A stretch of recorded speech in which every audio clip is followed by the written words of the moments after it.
En beWanted realmente queremos hacer algo más que ayudar a la gente a encontrar trabajo.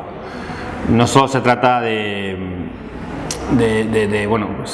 ayudar a las empresas a que encuentren candidatos, se trata de también ayudar a los candidatos a que den sus primeros pasos en el mundo laboral, que consigan saber qué quieren, cómo pueden hacer lo que quieren, entender cuáles son sus talentos. Y esa es una palabra que se utiliza mucho y que para nosotros, de hecho, es casi un tabú. No nos gusta utilizar esa palabra en beWanted. Está prohibida, de hecho, por el CEO.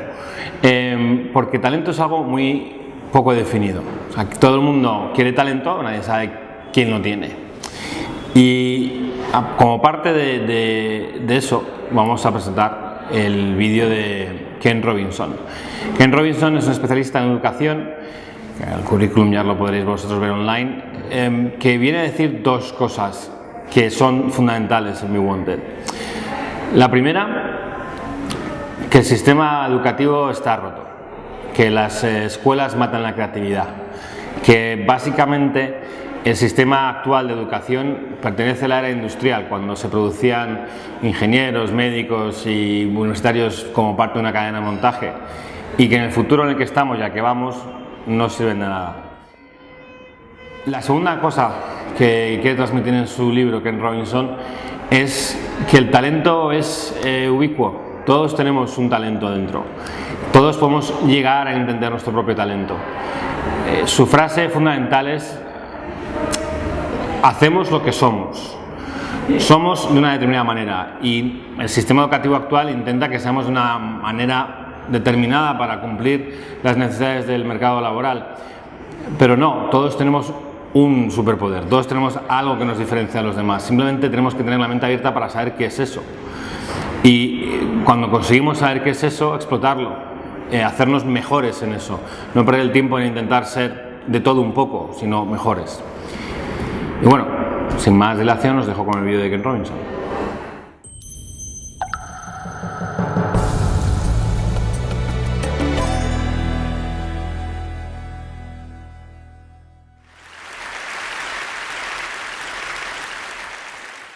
Good morning.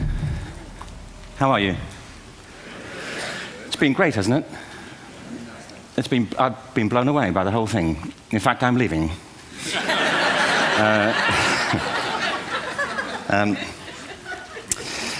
There have been three themes, haven't there, running through the conference, which are relevant to what I want to talk about. One is the extraordinary evidence of human creativity in all of the presentations that we've had and in all the people here.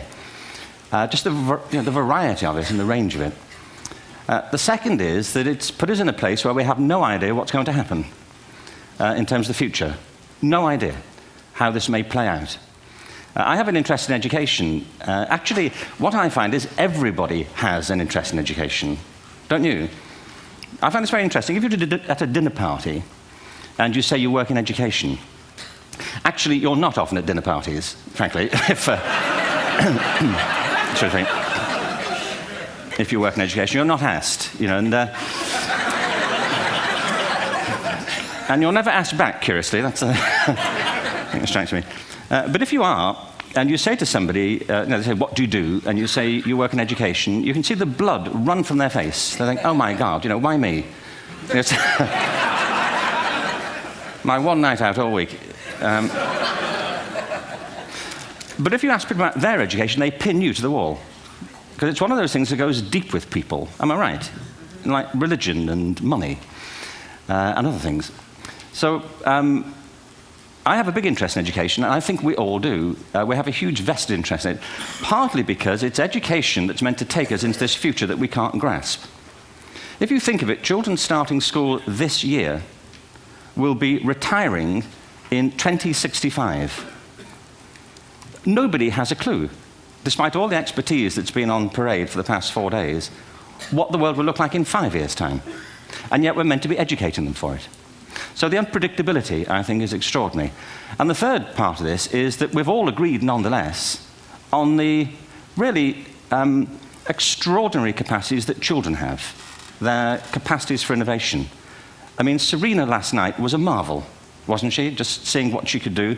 And she's exceptional, but I think she's not so to speak, exceptional in the whole of childhood. What you have there is a person of extraordinary dedication who found a talent. And my contention is all kids have tremendous talents, and we squander them pretty ruthlessly. So I want to talk about education, and I want to talk about creativity. My contention is that creativity now is as important in education as literacy, and we should treat it with the same status. Thank you.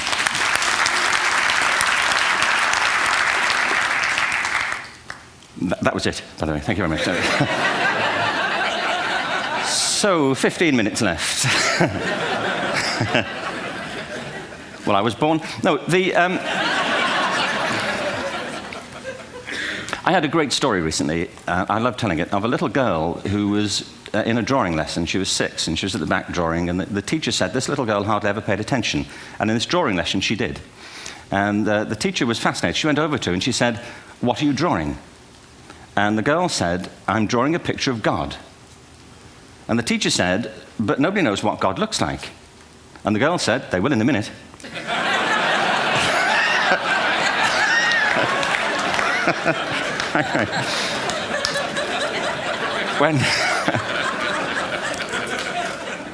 When my son was 4 in England, actually he was 4 everywhere, to be honest. I mean,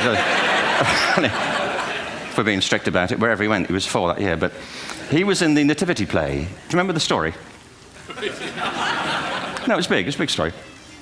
Mel Gibson did the sequel. You may have seen it. I don't know. It was Nativity 2. But James got the part of Joseph, which we were thrilled about. We consider this to be one of the lead parts. We had the place crammed full of agents and T-shirts. You know, James Robinson is Joseph. He didn't have to speak. But do you know the bit where the 3 kings come in? They come in bearing gifts, and they bring gold, frankincense, and myrrh. This really happened. We're sitting there, and they, I think, just went out of sequence. Because we talked to the little boy afterwards and said, "You know, are you okay with that?" And they said, "Yeah, why was that wrong?" They just switched. I think that was it. Anyway, the 3 boys came in, little 4-year-olds with tea towels on their heads, and they put these boxes down. The first boy said, "I bring you gold." And the second boy said, "I bring you myrrh." And the third boy said, "Frank sent this."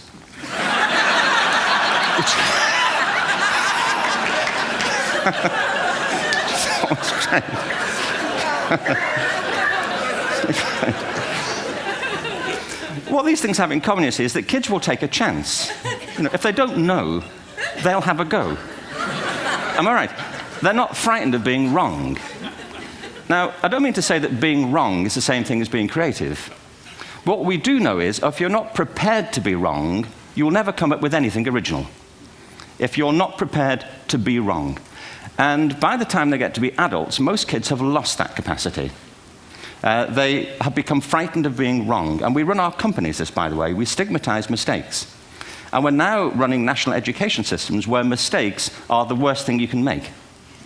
And the result is that we are educating people out of their creative capacities.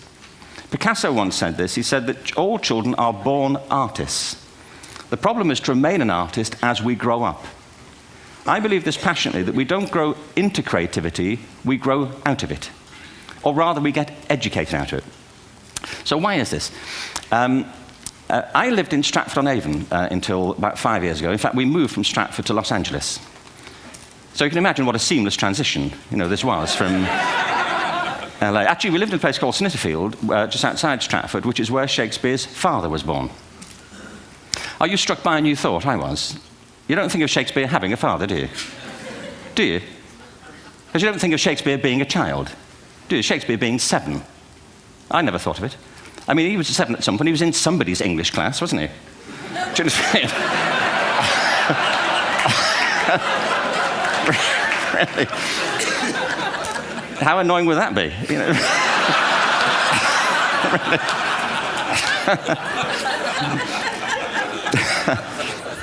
Must try harder. Being sent to bed by his dad, to Shakespeare, go to bed now, you know, to William Shakespeare, you know, and put the pencil down, you know, and stop speaking like that. You know, it's confusing everybody.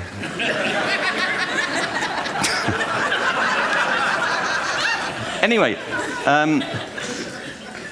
we moved from Stratford to Los Angeles, and I just want to say a word about the transition. Actually, my son didn't want to come. I've got two kids. He's 21 now, and my daughter's 16. He didn't want to come to Los Angeles. He loved it, but he had a girlfriend in England. This was the love of his life, Sarah. He'd known her for a month.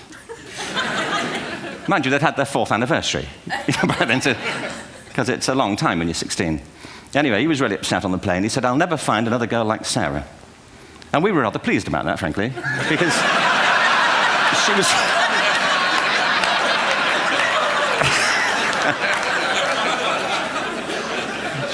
she was the main reason we were leaving the country.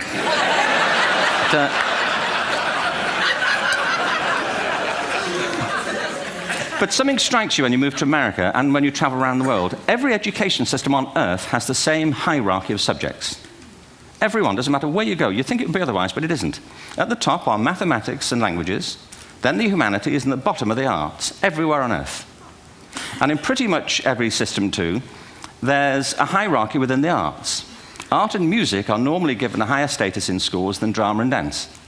There isn't an education system on the planet that teaches dance every day to children the way we teach them mathematics. Why? Why not? I think this is rather important. I think maths is very important, but so is dance. Children dance all the time if they're allowed to. We all do. We all have bodies, don't we? You know, did I miss a meeting? I mean, I think...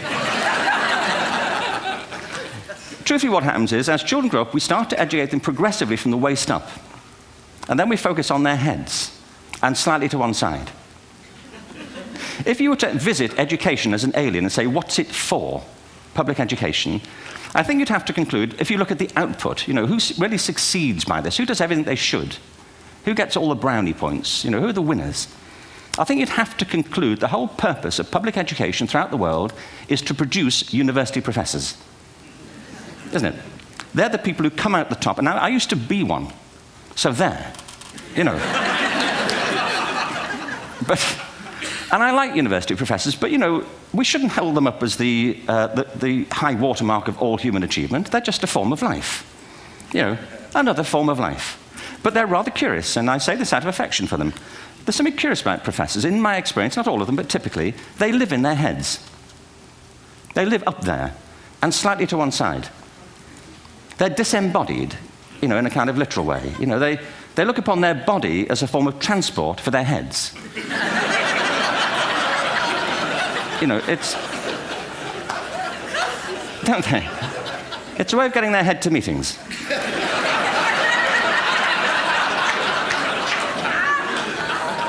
If you want real evidence of out-of-body experiences, by the way, get yourself along to a residential conference for senior academics and pop into the discotheque on the final night. And there you will see it. Grown men and women writhing uncontrollably off the beat. Waiting to end so they can go home and write a paper about it. Now, our education system is predicated on the idea of academic ability. And there's a reason. The whole system was invented around the world. There were no public systems of education really before the 19th century. They all came into being to meet the needs of industrialism. So the hierarchy is rooted on two ideas. Number one, that the most useful subjects for work are at the top. So you were probably steered benignly away from things at school when you were a kid, things you liked, on the grounds you would never get a job doing that. Is that right? Don't do music, you're not going to be a musician. Don't do art, you won't be an artist. Benign advice, now profoundly mistaken. The whole world is engulfed in a revolution. And the second is academic ability, which has really come to dominate our view of intelligence because the universities designed the system in their image. If you think of it, the whole system of public education around the world is a protracted process of university entrance. And the consequence is that many highly talented, brilliant, creative people think they're not, because the thing they were good at school wasn't valued or was actually stigmatized. And I think we can't afford to go on that way. In the next 30 years, according to UNESCO, more people worldwide will be graduating through education than since the beginning of history. More people. And it's the combination of all the things we've talked about, technology and its transformational effect on work, and demography and the huge explosion in population. Suddenly, degrees aren't worth anything. Isn't that true? When I was a student, if you had a degree, you had a job. If you didn't have a job, it's because you didn't want one. And I didn't want one, frankly, so... But now, kids with degrees are often heading home to carry on playing video games, because you need an MA, where the previous job required a BA, and now you need a PhD for the other. It's a process of academic inflation, and it indicates the whole structure of education is shifting beneath our feet. We need to radically rethink our view of intelligence. We know 3 things about intelligence. 1, it's diverse. We think about the world in all the ways that we experience it. We think visually, we think in sound, we think kinesthetically, we think in abstract terms, we think in movement. Secondly, intelligence is dynamic. If you look at the interactions of a human brain, as we heard yesterday from a number of presentations, intelligence is wonderfully interactive. The brain isn't divided into compartments. In fact, creativity, which I define as the process of having original ideas that have value, more often than not, comes about through the interaction of different disciplinary ways of seeing things. The brain is intentionally, by the way, there's a shaft of nerves that joins the 2 halves of the brain called the corpus callosum. It's thicker in women. Following on from Helen yesterday, I think this is probably why women are better at multitasking. Because you are, aren't you? There's a raft of research, but I know it from my personal life. If my wife is cooking a meal at home, which is not often, thankfully, but you know, if she's doing, no, she's good at some things. But if she's cooking, you know, she's dealing with people on the phone, she's talking to the kids, she's painting the ceiling, you know, she's doing open heart surgery over here. If I'm cooking, the door is shut, the kids are out, the phone's on the hook. If she comes in, I get annoyed. I say, Terry, please, I'm trying to fry an egg in here. You know,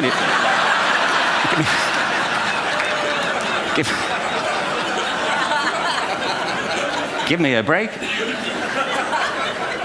Actually, there was, do you know that old philosophical thing? If a tree falls in a forest and nobody hears it, did it happen? Remember that old chestnut? I saw a great T-shirt really recently which said, if a man speaks his mind in a forest and no woman hears him, is he still wrong?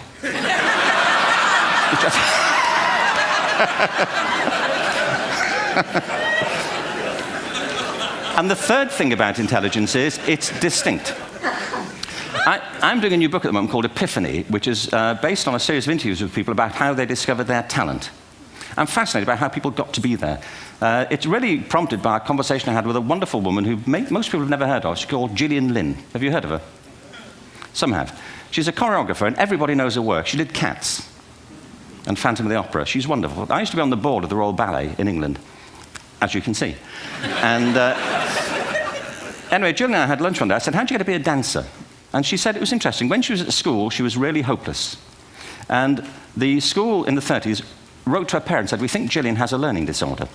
She couldn't concentrate, she was fidgeting. I think now they'd say she had ADHD. Wouldn't you? But this was the 1930s, and ADHD hadn't been invented, you know, at this point, so it wasn't an available condition. You know, people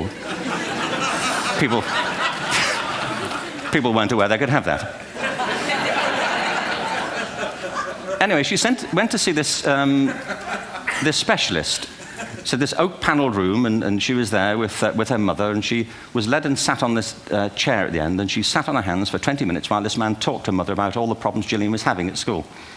And at the end of it, because she was disturbing people, their homework was always late and so on, little kid of 8, in the end, the doctor went and sat next to Gillian and said, Gillian, I've listened to all these things that your mother's told me. I need to speak to her privately.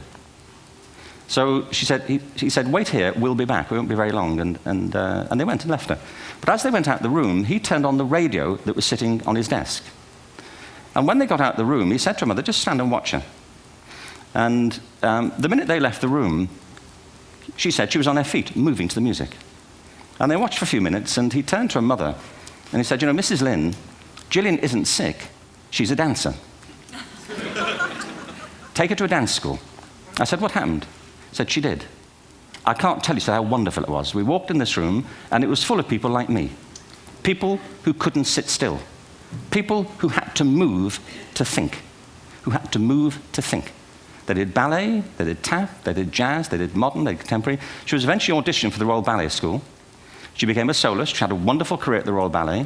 She eventually graduated from the Royal Ballet School, found her own company, the Gillian Dance Company, met Andrew Lloyd Webber. She's been responsible for some of the most successful musical theatre productions in history. She's given pleasure to millions, and she's a multi-millionaire. Somebody else might have put her on medication and told her to calm down. Now, I think...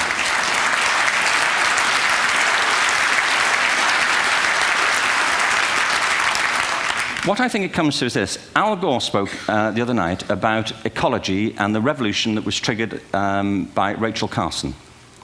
I believe our only hope for the future is to adopt a new conception of human ecology, one in which we start to reconstitute our conception of the richness of human capacity.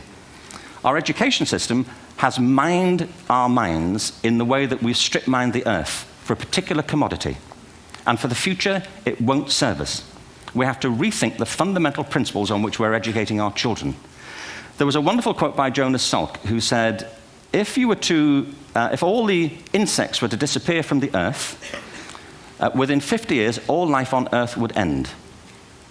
If all human beings disappeared from the earth, within 50 years, all forms of life would flourish. And he's right. What TED celebrates is the gift of the human imagination. We have to be careful now that we use this gift wisely and that we avert some of the scenarios that we've talked about. And the only way we'll do it is by seeing our creative capacities for the richness they are and seeing our children for the hope that they are. And our task is to educate their whole being so they can face this future. By the way, we may not see this future, but they will. And our job is to help them make something of it. Thank you very much. Bravo. Here, here.